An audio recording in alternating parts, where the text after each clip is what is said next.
Charlie Munger சொன்னால் சரிதான்.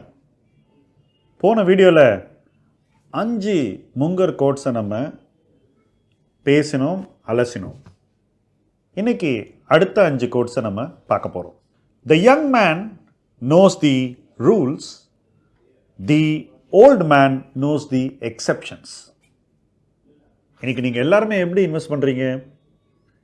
Trading rules வச்சுக்கிறீங்க, டெக்னிக்கல் ரூல்ஸ் வச்சுக்கிறீங்க, இது ரெண்டையும் சேர்த்துட்டு இன்வெஸ்ட் பண்ணுறீங்க. இன்றைக்கி இருக்கிற மாதிரி ரூல் பேஸ்ட் இன்வெஸ்டிங் என்றைக்குமே இருந்ததில்லை. என்னுடைய முதலீட்டு அனுபவத்தில் இவ்வளோ ரூல் பேஸ்ட் எக்ஸ்பீரியன்ஸை நான் பார்த்ததே கிடையாது.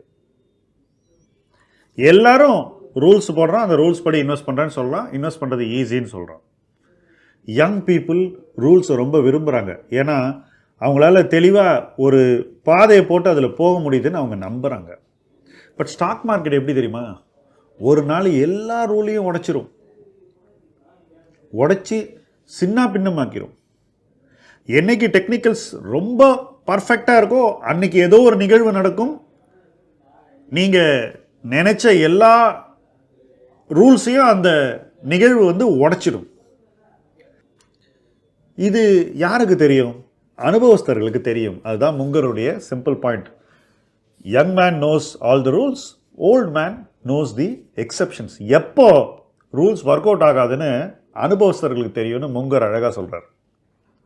One thing we have learned is, if it's clear that something is a mistake, is to fix it quickly. It does not get better while you wait. நீங்கள் ஒரு தப்பு செஞ்சிடுறீங்க இன்வெஸ்ட்மெண்ட்டில், தப்பான ஸ்டாக்கை தப்பான விலையில் வாங்கிடுறீங்க. அதுக்கப்புறம் என்ன பண்ணுறீங்க? விலை இறங்கிடுது, எப்படியாவது ஏறி வந்தால் வித்துடலான்னு நினைக்கிறீங்க. செஞ்ச தப்பு தானாகவே சரியாயிடும்னு நீங்கள் நினைக்கிறீங்க. இது நடக்கவே நடக்காதுன்னு சார்லி முங்கர் சொல்கிறார். நீ தப்பு செஞ்சேன்னா குறைஞ்சபட்சம் தப்பை உணர்ந்து அந்த தவறிலிருந்து நீ மீள வேண்டும். மீள வேண்டிய முயற்சியை நீ தான் எடுக்கணும். காலம் உன் தவறை சரி செய்யும் என்று நீ நினைத்தால் அது நடக்காது அப்படின்னு தெளிவாக சொல்கிறார். என்ன, உங்கள் தப்பெல்லாம் இப்போது சரி பண்ண ரெடி ஆகிட்டீங்களா? முங்கர் சொல்கிறபடி நீங்கள் நடந்தால் நீங்கள் உங்கள் தவறுகளை உடனடியாக திருத்திக் கொள்ள வேண்டும். இந்த கோட் முங்கர் தன்னை பற்றி சொல்லக்கூடிய ஒரு விஷயம். Part of the reason I have been a little more successful than most people is I am good at destroying my own best ideas. நானே உருவாக்கிய மிகச்சிறந்த முதலீட்டு சிந்தனைகளை கூட நானே உடைக்கக்கூடிய ஒரு மைண்ட் செட் எனக்கு இருக்கு. இதனால தான் நான் மற்றவங்களோட இன்னும் கொஞ்சம் சக்ஸஸ்ஃபுல்லாக இருக்கேன் அப்படின்னு சொல்கிறார். நிறைய பேர் என்ன பண்ணுவாங்க தெரியுமா? இந்த ஸ்டாக் தான் பெஸ்ட்டு அப்படின்னு ஒரு ஸ்டாக்கை சொல்லுவாங்க. அந்த ஸ்டாக் அவங்க சொன்ன விலையிலேருந்து நிறையவே மதிப்பு கூட்டிடும், விலை உயர்வை காணும். எவ்வளவு காணும்னா இருக்க வேண்டிய அளவை விட ரொம்ப அதிகமான ஒரு இடத்துக்கு கூட போயிடும். இப்போது எப்போ அட்ராக்டிவாக இருக்குன்னு அந்த கம்பெனியை பற்றி இவங்க சொன்னாங்களோ அன்னைக்கு இருந்த சூழ்நிலை வேற, இந்த உச்ச விலையில் இருக்கக்கூடிய சூழ்நிலை வேற. அந்த நேரம் பார்த்து அந்த கம்பெனிக்கு ஏதோ ஒரு விஷயம் நடக்குதுன்னு வச்சுப்போம். அந்த நிகழ்வு அந்த கம்பெனிக்கு நல்லது இல்லைன்னு தெளிவாக தெரியுது. அப்போ என்ன செய்யணும்?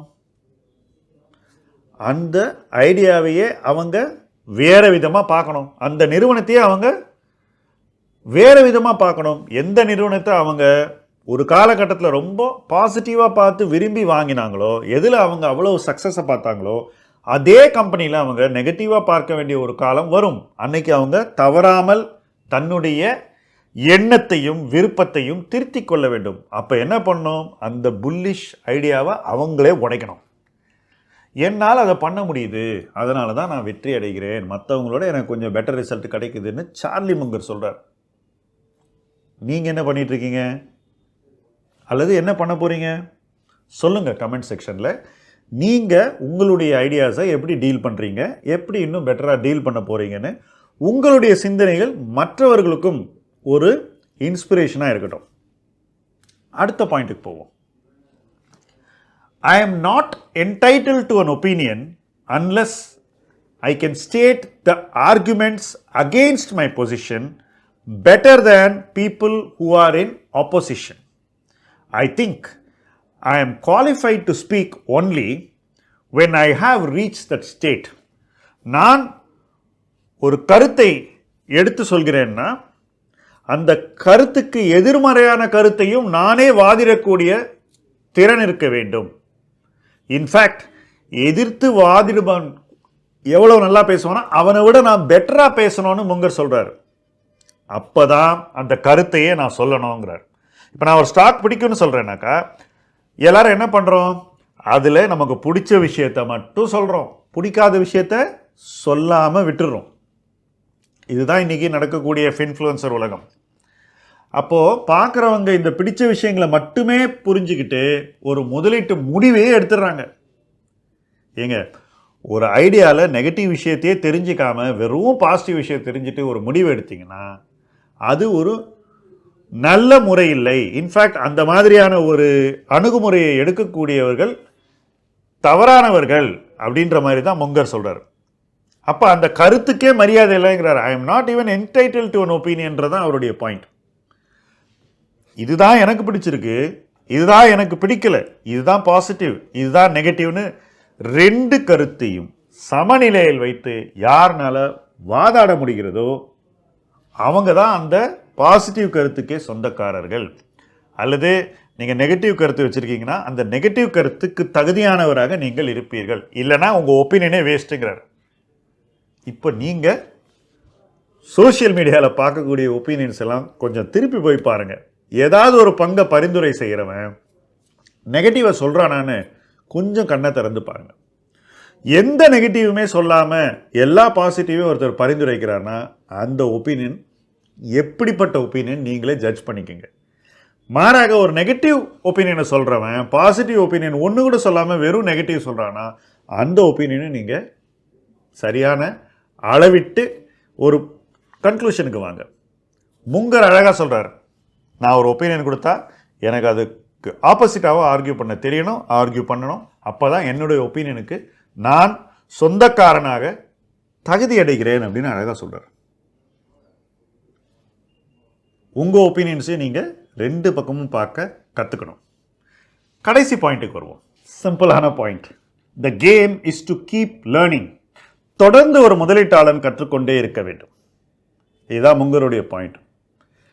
உண்மையிலேயே இது ரொம்ப சிம்பிளான ஸ்டேட்மெண்ட்டாக இருந்தாலும் ரொம்ப காம்ப்ளெக்ஸான ஸ்டேட்மெண்ட். ஏன்னாக்கா நம்மளுடைய அனுபவம் இருக்கு பாருங்க, பழைய அனுபவம் நம்மை புதிய அனுபவங்களை நோக்கி செல்ல விடாது. அப்போ என்ன ஆகும், பழமையிலேயே நம்ம சிக்கிடுவோம், புதுமையை நோக்கி நம்ம போகவே மாட்டோம். இதெல்லாம் தப்பு அப்படின்னு ஒரு கன்க்ளூஷன் வந்துருச்சுனாக்கா நாம் ஒரு விஷயத்தை பார்க்க கூட மாட்டோம். ஒரு காலத்தில் தவறாக இருந்த சில விஷயங்கள் இன்னைக்கு சரியாக கூட இருக்கலாம். ஏன்னா காலத்தின் ஓட்டம் நிறைய விஷயங்களை தலைகீழாக மாற்றிடும். கொஞ்ச நாளைக்கு முன்னாடி ஒரு பர்டிகுலர் செக்டரில் இன்வெஸ்டே பண்ணக்கூடாதுன்னா இன்னைக்கு அந்த செக்டர் தான் ஹாட்டஸ்ட் செக்டராக இருக்கலாம். இன்னைக்கு ஒரு செக்டர் ஹாட்டஸ்ட் செக்டராக இருக்குன்னா கொஞ்ச நாள் கழித்து அது டாக் ஹவுஸில் இருக்கலாம், வாங்கவே கூடாத செக்டராக மாறிடலாம். ஸோ தொடர்ந்து நீங்கள் லேர்ன் பண்ணிக்கிட்டே இருந்தால் தான் எதை செய்ய வேண்டும், எதை செய்யக்கூடாது, எதை தவிர்க்க வேண்டும், எதை தவிர்க்கக்கூடாது, எதை விரும்ப வேண்டும், எதை விரும்பக்கூடாது, எப்படி நம்மை மேனேஜ் பண்ணிக்கணும், மனநிலை எப்படி இருக்க வேண்டும், எப்படி நம்மளுடைய மனநிலையை இம்ப்ரூவ் பண்ணிக்கணும், எப்படி நம்மளுடைய இன்வெஸ்ட்மெண்ட் மேனேஜ்மெண்ட் ப்ராசஸை இன்னும் முதிர்வடைய செய்யணும், எப்படி புதிய விஷயங்களை ஈஸியாக உள்வாங்கிக்கணும், புதுமைகளை எப்படி ஏற்றிக்கொள்ள வேண்டும். இது எல்லாமே எப்போ நடக்கும்? Only if you keep learning. So ஒரு இன்வெஸ்டராக ஒருத்தர் முதலீட்டு உலகிற்குள் வந்தால் அவர் இந்த உலகை விட்டு போகும் வரை கற்றுக்கொள்ள வேண்டும். அதற்கு முங்கருடைய வாழ்க்கையே ஒரு மிகச்சிறந்த சான்று. அவர் கற்றுக்கொள்ளாத விஷயங்களே கிடையாது. அலிபாபா ஸ்டாக்கில் தன்னுடைய 97-98வது வயசில் முங்கர் ஒரு பெரிய ஸ்பெகுலேட்டிவ் பெட் எடுக்கிறார். அந்த பெட்டில் அவர் வெற்றியடையவில்லை. ஆனாலும் அவர் அதை பற்றி கற்றுக்கொண்டார், அதை பற்றி பொதுவெளியில் பேசினார், தன்னுடைய கன்விக்ஷன் எப்படி ஃபார்ம் பண்ண, அது ஏன் வரல, அதுக்கப்புறம் அது வராத பிறகு கூட தன்னுடைய நிலைப்பாடு என்ன, எல்லாத்தையும் டிரான்ஸ்பரண்டாக பேசினார். பட் த பியூட்டி என்னன்னாக்கா 99 இயர்ஸ் வரைக்கும் இந்த மாதிரியே வாழ்ந்த ஒரு மனிதன் முதலீட்டு உலகில். அதை விட ஒரு மிகச்சிறந்த ஒரு ரோல் மாடல் எக்ஸாம்பிள் நீங்கள் பார்க்கவே முடியாது. ஏன்னா நமக்கு எல்லாருக்கும் செட் ஐடியாஸ் வந்துடும். ஆல்மோஸ்ட் ஒரு காங்க்ரீட் மாதிரி செட் ஆகிடும் ஐடியாஸ். ஸோ அது வந்து மூவ் ஆகாது, அது வந்து ஃப்ளெக்சிபிளாக இருக்காது, ரொம்ப ரிஜிடாக இருக்கும் காங்க்ரீட் மாதிரி. அப்போ என்ன ஆகும், நிறைய விஷயங்கள் நம்ம செய்ய தவறிடுவோம். யங்ஸ்டர்ஸ் அதை சூப்பராக பண்ணுவாங்க, நீங்கள் வேடிக்கை பார்ப்பீங்க. அந்த மாதிரியான ஒரு நிலைமை நமக்கு வரக்கூடாதுன்னா வி மஸ்ட் கீப் லேர்னிங். இதுதான் முங்கருடைய மிக முக்கியமான ஒரு அறிவுரை. ஸோ இன்றைக்கும் முங்கர் சொன்னால் சரிதான் அப்படின்ற சீரீஸில் 5 முங்கர் கோட்டை பார்த்தோம். இந்த கோட்ஸை உங்களுடைய லைஃப்பில் நீங்கள் ப்ராக்டிஸ் பண்ணிங்கனாக்கா நிச்சயமாக நீங்கள் ஒரு பெட்டர் இன்வெஸ்டராக ஆக முடியும். ஏன்னா இது யூனிவர்சல், காலத்தால் அழிக்க முடியாத உண்மைகளை அவர் அழகாக சொல்லியிருக்காரு.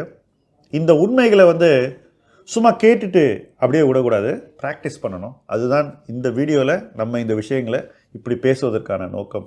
தொடர்ந்து நாமும் கற்றுக்கொண்டே இருப்போம், முன்னேறுவோம்.